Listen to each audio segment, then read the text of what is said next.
Bienvenue sur Livingstone, la chaîne dédiée au Tiny House. Aujourd'hui, on va vous parler de ce moment où 500 personnes sont entrées dans notre Tiny House. Mais avant ça, vous allez voir que la route nous a réservé quelques surprises.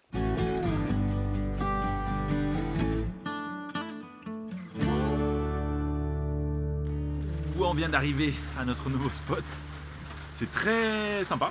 On a un joli petit moulin, c'est que des champs.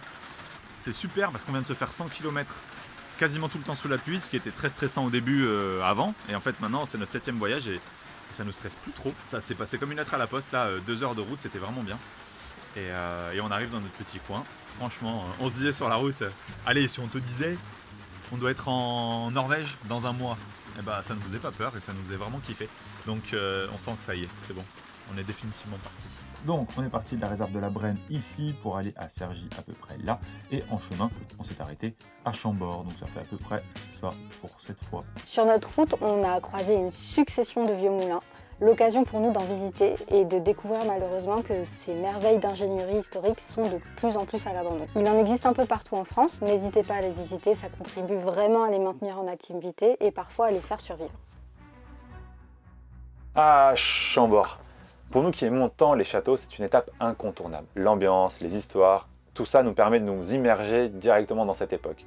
On aime également le contraste entre la vie d'avant et la démesure qu'ils avaient comparée à notre vie minimaliste ici dans notre petite maison qui tient dans leur toilette. En général, on prend une visite guidée et on essaie de choper un max d'infos, d'anecdotes et parfois visiter les endroits fermés au public. Une des choses qu'on aime dans ces époques, c'est que du château aux plus petits accessoires, tout est soigneusement travaillé.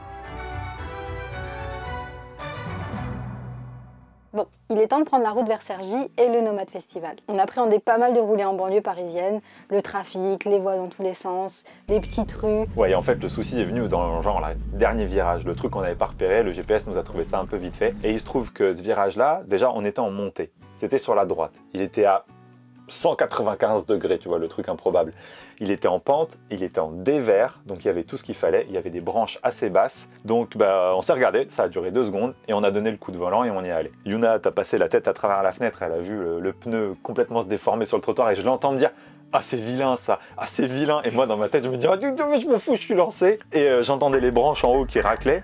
Bref, on avance et là je sens que le poids de la maison en fait commence à pencher, on se sent pencher vers la droite. Panique à bord, elle me dit vas-y reste pas là, on se casse d'ici. Et donc on se barre un peu plus loin, c'était l'avant-dernier virage et juste après on est arrivé au festival et tout s'est très bien passé. Au final, on n'a pas eu de casse, à part une moustiquaire à changer, mais rien de bien grave. Ouais. Donc ça nous a donné un bon avertissement pour la suite. D'ailleurs, dites-nous en commentaire quel serait votre pire cauchemar au volant d'une tiny house, votre scénario catastrophe. On serait intéressé de savoir... Ce qui vous hante, nous en tout cas, on en a passé des nuits blanches avant de partir.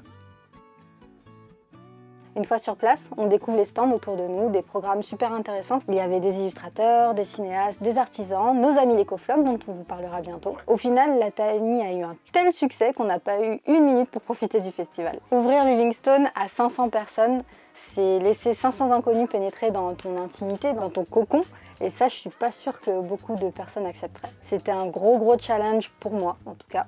Et ça nous a apporté tellement d'ondes positives au final que je regrette pas du tout. Ouais, c'est clair, les retours qu'on avait constamment étaient hyper enrichissants, hyper enthousiasmants. C'était un moment assez surréaliste. T'es chez toi et d'un coup, t'as plein de gens dans ton salon. Tu dois expliquer, tu dois répéter, tu enchaînes. Et au final, à la fin de la journée, t'es shooté de fatigue, quoi. Ça nous a permis un peu de prendre du recul, de voir un peu l'émerveillement dans les yeux des gens, nous a boosté, nous a fait plaisir, nous a fait réaliser que ce qu'on fait, ça fait un peu rêver autour de nous et ça nous a grave motivé pour la suite du projet. Donc on a reçu un énorme flot d'ondes positives, d'encouragement, parfois même des invitations. Quand ça vient d'inconnus en plus, c'est encore plus touchant, c'est un petit flot de bienveillance et ça fait du bien. On voulait fortement remercier les personnes qui sont venues nous voir, parfois même des gens qui venaient d'assez loin.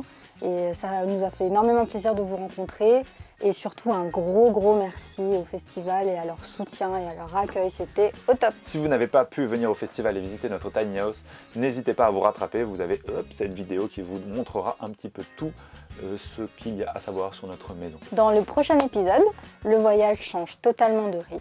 Et oui, on se la coule douce. Objectif, les côtes normandes et parcourir en parapente les quelques kilomètres qui séparent le Havre et les falaises d'Étretat. Ouais, voilà, c'est ça. Vous allez voir que ça s'est pas franchement passé comme prévu. Donc ne ratez pas le prochain épisode, abonnez-vous si vous ne voulez rien rater, bref. Et un petit like si vous aimez, ça fait toujours plaisir. Ciao.